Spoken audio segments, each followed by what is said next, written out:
Kembali lagi bersama channel kita semua.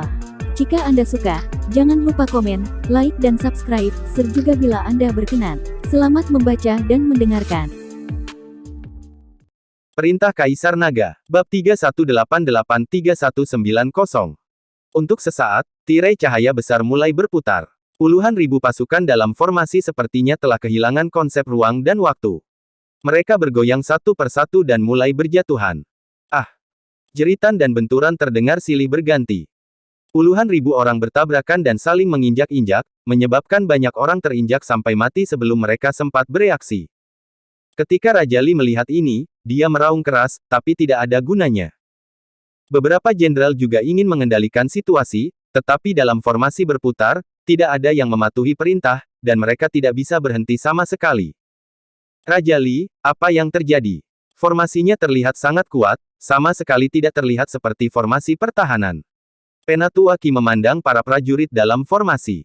Semua orang tampaknya mabuk dan tidak bisa menahan nafas. Sialan, formasi macam apa ini? Ini sebenarnya bisa menjebak begitu banyak orang. Tidak mungkin ada orang seperti itu di kota Kekaisaran Iblis. Mungkinkah Yihe mengundang Master Formasi Senior? Raja Li mengerutkan kening. Dia tahu bahwa tidak ada seorang pun di kota Kekaisaran Iblis yang bisa mengeluarkan formasi seperti itu, kecuali Yihe mengundang Master Formasi. Tapi kota Kekaisaran Iblis selalu dikepung, dan Yihe tidak mungkin bisa mengundang Master Formasi. Sekarang tidak hanya Raja Li dan yang lainnya yang penuh dengan keraguan, tetapi bahkan Yixia pun melihat segala sesuatu di depannya dalam keheningan yang tercengang. Para prajurit kota Kekaisaran Iblis bahkan membuka mulutnya lebar-lebar, dengan ekspresi luar biasa di wajah mereka. Apa yang terjadi? Yixia bertanya pada Dev dengan tidak percaya. Sudah kubilang sebelumnya, bersiaplah untuk membunuh musuh, kata Dev sambil tersenyum tipis. Yixia memandang Dev, dan hatinya dipenuhi dengan keterkejutan.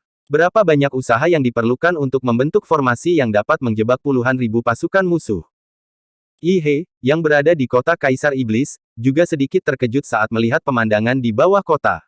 Meskipun dia tahu kekuatan Dev, hal semacam ini adalah pertama kalinya dia melihat formasi yang menjebak 10.000 orang. Anda harus tahu bahwa menyusun formasi semacam ini sangatlah rumit dan sulit, bahkan master formasi tingkat lanjut pun mungkin tidak dapat melakukannya. Pada saat ini, Dev diam-diam menyaksikan pemandangan di depannya, puluhan ribu pasukan musuh berguling-guling, meronta, menginjak-injak dan saling mengutuk. Namun sekeras apapun mereka berusaha, mereka tidak bisa lepas dari formasi itu.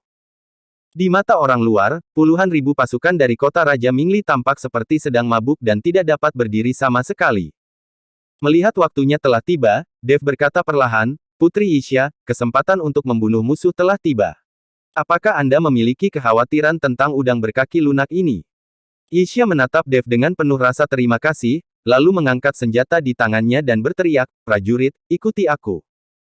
Yixia mengangkat tangannya dan berteriak, dan semua prajurit di kota Kekaisaran Iblis bergegas maju sambil berteriak. Meski jumlah orangnya hanya 1.000, semangat juangnya tinggi. Musuh sudah berputar-putar, tidak bisa membedakan timur, barat, dan utara, bagaimana mereka bisa melawan. Pembantaian sepihak dimulai, Raja Li menyaksikan tentaranya dibantai, dan matanya menjadi merah karena marah. 10 menit kemudian, pembantaian itu perlahan berakhir. Puluhan ribu tentara di kota Raja Mingli semuanya telah menjadi mayat saat ini. Mayat puluhan ribu orang menumpuk menjadi sebuah bukit kecil. Tanah di bawah kakinya bahkan lebih merah karena darah, dan Dev berdiri di atas tanah yang berlumuran darah, memandang Raja Li dengan jijik. Menghadapi ekspresi menghina Dev, Raja Li menjadi semakin kesal. Raja Li, menurutku kita harus kembali dulu, dan kemudian mendiskusikan tindakan pencegahan. Penatua Qi berbisik kepada Raja Li. Apa-apaan ini, aku akan membunuh anak itu hari ini, dan aku menghancurkan kota Kekaisaran Iblis. Setelah Raja Li selesai berbicara, dia tiba-tiba meraung, mengambil satu langkah ke depan, langsung melintasi jarak beberapa ratus meter, dan meninju kepala Dev. Raja Li sangat cepat dan tanpa peringatan apapun. Kali ini, Yihe dan Ku ini di menara ketakutan. Tuan Chen, Dev, Yihe dan Ku ini semuanya melompat dari menara, siap membantu Dev. Anda harus tahu bahwa kekuatan Raja Li telah mencapai alam kesengsaraan transendensi tingkat 4, yang lebih tinggi dari Yihe. Dev sekarang hanya berada di alam komposit tingkat ke-8. Bahkan jika dia bisa bertarung melampaui level tersebut, masih akan sulit untuk melawan biksu tingkat keempat dari alam kesengsaraan transendensi. Tidak ada di antara kalian yang mengambil tindakan. Dev menghadapi serangan Raja Li tanpa rasa panik di wajahnya dan berkata langsung kepada Yi He dan yang lainnya. Tanpa busur Raja Dewa, akan sulit bagi Dev untuk bertarung sendirian melawan biksu tingkat 4 di alam kesengsaraan transendensi. Tetapi sekarang dia memiliki busur Raja Dewa, dan dia sangat percaya diri. Yi He dan yang lainnya tercengang, tetapi Dev mencegah mereka untuk melakukan apapun, jadi mereka hanya bisa berdiri di samping dan menonton. Nak, kamu terlalu gila. Raja Li melihat bahwa Dev hanya berada di alam komposit tingkat 8 dan menolak untuk membiarkan orang lain membantu. Ini jelas meremehkannya. Saya melihat tubuh Raja Li mengembang terus-menerus di udara, dan akhirnya berubah menjadi raksasa setinggi lebih dari 3 meter, dan tinjunya menjadi sangat besar. Pukulan ini datang dari langit, langit dan bumi bergejolak, dan kekuatan seperti tsunami meledak. Kekuatan binatang buas di tubuh Raja Li juga mendidih dengan pukulannya. Dev meletakkan pedang pembunuh naga di tangannya, lalu dengan teriakan dingin, dia melompat dan meninju Raja Li. Tubuh Dev terlihat sangat kecil di depan sosok raksasa Raja Li, tetapi Dev tidak memiliki rasa takut sedikit pun. Busur Raja Dewa adalah sumber kepercayaan dirinya. Dev sudah lama mengetahui bahwa alasan mengapa Raja Li menukar busur Raja Dewa adalah karena dia tidak bisa menarik busur Raja Dewa sama sekali, dan dia juga menebak bahwa dia tidak bisa menariknya. Dev ingin memanfaatkan ini, pada saat-saat terakhir, secara mengejutkan. Dia sengaja menggunakan busur Raja Dewa untuk membunuh Raja Li. Selama Raja Li mati, pasukan kota Raja Mingli akan dihancurkan tanpa serangan. Boom! Dengan keras, tinju Dev akhirnya bertabrakan dengan tinju Raja Li.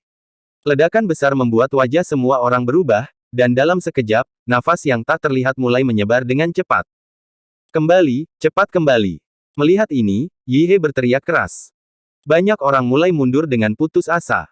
Namun, beberapa tentara mundur terlalu lambat, dan mereka memuntahkan darah dari mulut mereka dan terlempar. Bas-bas. Tinju Dev berada di atas tinju Raja Li, dan perbedaan bentuk tubuh di antara keduanya membuat Dev terlihat terlalu lemah. Tapi melihat Dev yang begitu lemah, dia langsung memblokir pukulan Raja Li. Aku melihat tubuh kedua orang itu melayang di udara, dan dua kekuatan menakutkan terus-menerus memancar dari tinju mereka, menyebabkan ruang di sekitar mereka berdua mulai terdistorsi. Wah, tidak heran kamu bisa mengalahkan Penatuaki. Tampaknya kamu benar-benar memiliki kekuatan. Raja Li melihat pukulannya diblokir oleh Dev, dengan ekspresi sedikit terkejut di wajahnya, tetapi matanya penuh kekuatan. Bahkan jika Dev dapat melompati katak untuk bertarung, bagaimanapun juga, dia hanyalah biksu tingkat 8 dari alam tubuh komposit. Raja Li sama sekali tidak percaya bahwa Dev dapat mengalahkan dirinya sendiri dengan kekuatan dari alam tubuh komposit tingkat 8. Dan ada hal lain, Raja Li memiliki rasa percaya diri yang tiada taraf di dalam hatinya, yaitu fisik yang kuat. Anda harus tahu bahwa ras binatang buas mereka dilahirkan dengan kekuatan yang tak tertandingi, dan itu adalah kekuatan fisik yang paling murni. Raja Li tidak menyangka bahwa kekuatan yang dia yakini adalah hal yang paling tidak dimiliki Dev.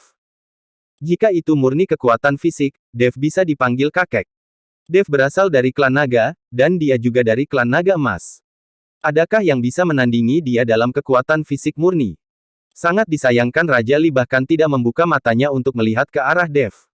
Tepat ketika Dev menggunakan kekuatan naga, Raja Li hanya fokus pada formasi. Raja Li saat ini masih belum mengetahui identitas asli Dev. Aku ingin tahu seperti apa ekspresinya ketika dia mengetahuinya. Aku tidak hanya bisa mengalahkan Penatuaki itu, tapi aku juga bisa dengan mudah mengalahkanmu, pemimpin para monster itu. Dev mendengus dingin. Sungguh berani, aku akan membiarkanmu melihat kekuatan sebenarnya dari ras binatang buas. Raja Li tiba-tiba tenggelam, dan dengan teriakan dingin, otot-otot Raja Li terangkat, dan otot-ototnya terangkat. Seluruh tubuh orang itu membengkak lagi. Saya melihat tubuh Dev dan Raja Li turun, dan keduanya mendarat ke tanah. Kekuatan besar menyebabkan tanah mulai runtuh dan hancur. Dalam sekejap, lubang besar sepanjang ratusan meter muncul, dan masih menyebar ke segala arah. Klan binatang buas Raja Li ini memang jauh lebih kuat dariku. Yi He melihat pemandangan di depannya dan hanya bisa menghela nafas. Ayah, jika Dev ingin mengandalkan kekuatan fisiknya untuk melawan Raja Li, dia mungkin akan kalah telak, kan? Isha tidak mengerti mengapa Dev ingin bertarung dengan Raja Li, karena dia tahu semua jenis mantra dan keterampilan bertarung. Ihe menggelengkan kepalanya, akan lebih baik jika Raja Li benar-benar hanya bersaing dengan Tuan Chen dalam kekuatan fisik. Tubuh Tuan Chen tidak ada bandingannya. Raja Li tidak mengetahui identitas Dev, namun, Ihe tahu bahwa tubuh naga emas asli lebih kuat daripada tubuh fisik binatang buas. Gemuruh. Kekuatan Raja Li terus meledak, dan bumi meraung. Di sisi lain, Dev menghadap Raja Li, dengan tinju di depannya, tanpa ekspresi apapun yang berfluktuasi di wajahnya. Tidak peduli seberapa kuat ledakan Raja Li, dia tidak dapat membuat Dev bergerak sedikit pun. Dev, yang terlihat kurus dan lemah di depan Raja Li, berdiri tegak seperti gunung yang tak tergoyahkan saat ini. Apakah ini kekuatan klan binatang buasmu yang sebenarnya? Apakah ini kekuatan fisik yang kamu banggakan? Dev bertanya dengan sinis. Raja Li sedikit mengernyit. Meskipun dia tidak melepaskan seluruh kekuatannya, dengan kekuatan ini, bahkan jika Yihe mengikutinya untuk bertarung, dia mungkin harus mundur beberapa langkah, tetapi Dev tidak bergerak sama sekali. Tapi saat Raja Li bingung, Dev tiba-tiba bergerak. Tubuh Dev melompat, dan kekuatan fisik paling murni di tubuhnya meledak, tanpa kekuatan spiritual atau keterampilan apapun, apalagi menggunakan kekuatan naga dan kekuatan aslinya. Tubuh Dev berputar di udara, dan kekuatannya meledak pada saat ini, dan kemudian dia menendang dengan keras ke arah Raja Li. Ketika Raja Li melihat ini, dia menyilangkan tinjunya dan memblokirnya tepat di depannya. Raja Li sangat yakin dengan kekuatan fisiknya, jadi dia tidak menghindar. Ledakan. Dev menendang kedua lengan Raja Li dengan keras. Tubuh besar Raja Li melesat seperti meteor, lalu tubuhnya menghantam tanah dengan keras, seketika menimbulkan asap dan debu di langit. Hanya jurang lurus yang muncul, yang dengan paksa dirobohkan oleh tubuh Raja Li. Bagaimana ini bisa terjadi? Penatua Qi terkejut. Dia tidak mengerti bahwa Raja Li sebenarnya dipukuli oleh seorang anak laki-laki di alam komposit tingkat 8. Meskipun dia telah merasakan kekuatan Dev, Dev juga oportunis dan ceroboh. Tapi kali ini, Dev tidak menggunakan oportunisme apapun dan menggunakan kekuatan nyata, ini sangat mengejutkan. Tubuh Raja Li terbang jauh sebelum berhenti. Saat dia berdiri perlahan, amarahnya telah membuatnya menjadi ganas. Di hadapan banyak prajurit, ia justru diusir oleh seorang anak laki-laki yang dalam keadaan alam komposit, bagaimana mungkin Raja Li tidak marah? Ini membuatnya kehilangan muka, dan juga membuatnya kehilangan gengsi di depan para prajurit. Bersambung.